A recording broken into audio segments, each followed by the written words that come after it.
In this video, we're going to find the absolute value of a complex number. It says compute the absolute value of -1 minus 5i.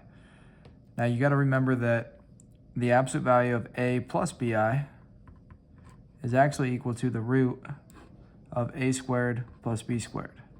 And this comes from basically our graphing of a plus bi, where you would graph, let's call this a here, and this would be the real numbers, and b here.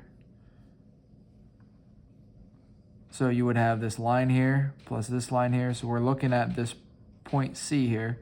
And to figure this hypotenuse C out, we would do the Pythagorean theorem, a squared plus b squared equals c squared. And then take the square root.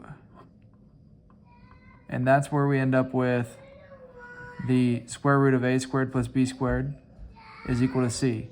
Now, the thing that you need to understand here is that this just happens to work out that c is actually the absolute value. The hypotenuse ends up being the absolute value of a complex number. So that's why we can say that this absolute value of a plus bi is equal to square root of a squared plus b squared. Now let's just apply the formula.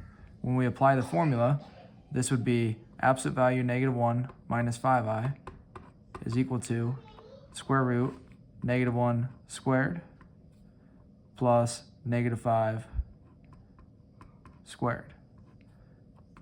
Square that, I get root 1 plus 25. So I end up with the root of 26. So the absolute value of -1 minus 5i is root of 26.